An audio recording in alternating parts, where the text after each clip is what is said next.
Not only the job is more than twofold, threefold, because we live in a world now where whatever you do for children, you almost have to duplicate that with the parents, because it's the same way in schools here. You know, we get people that are so frustrated with teaching. If they can't get through to the parent, what good does it do? You know, but that's wonderful. But the children have to have, just to say that the children have to have somebody to set an example for them is just to say the least.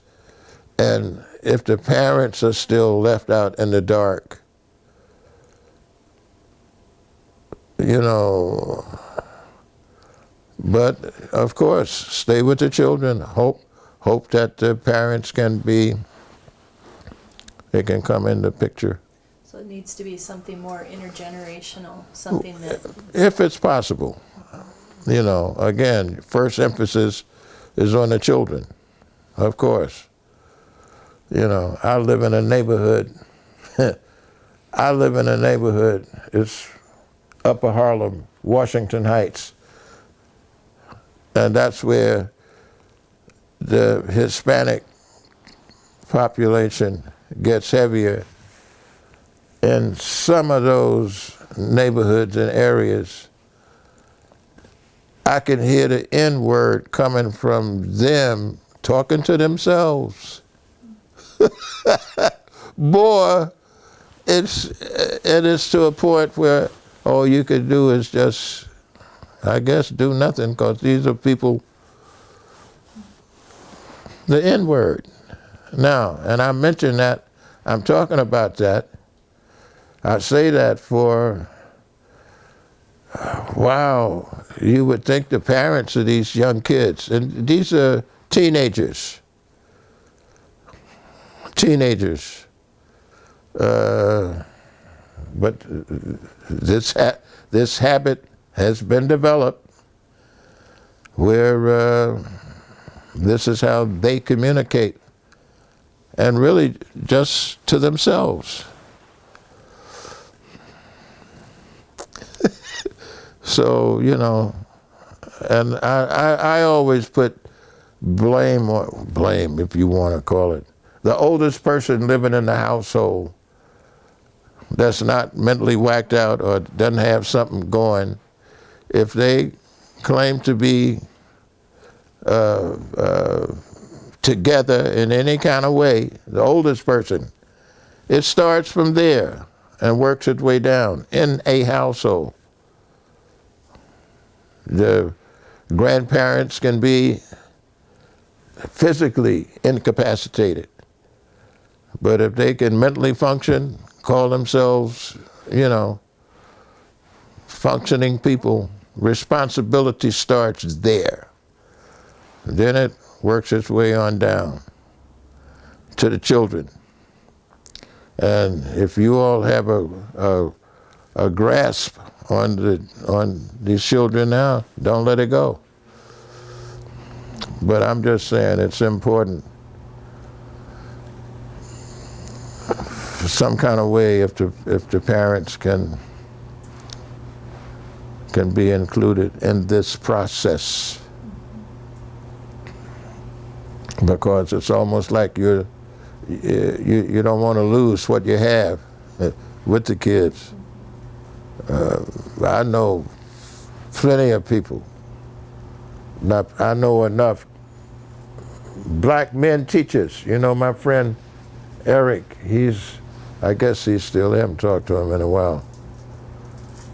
He's a young black male, got a family, teaches 4th and 5th graders in the Trenton area of New Jersey.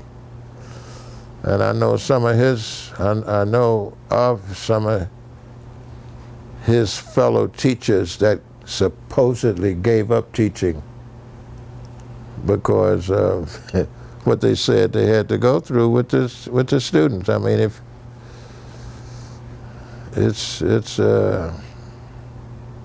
but it's still something that has to be done. It cannot be ignored. It cannot be left docile. It can't be left with nothing going on. Even if it's just a little bit. Because, you know, again, if we're serious out here, you all I mean, that part of the world, Rapid City, okay. Did I come through Rapid City? After I got out of the Air Force, Charlene and we were married. And I bought this 49 Hudson Hornet with a 3 on the tree. And we could only get as far as Kansas City. Her father had to come and rescue us. But it was fun trying to drive that car. Matter of fact, we were in the Black Hills, and it was nighttime. And the car was running, so I had to, when I stopped, I still had to put my foot on the accelerator, even when I put my foot on the brake, so the thing wouldn't die. Because those Black Hills, there were a lot of, you know, that was something. And then it did die in some town, I forget the town. The head gasket blew. And the people put Charlene and I up in their town overnight. Matter of fact, they gave us a break on the rates. Had to send away to Kansas City or someplace for this head gasket to come back, then put it on the car, then we could leave. That was somewhere in, I think it had to be South Dakota, because I came straight down trying to get to Little Rock.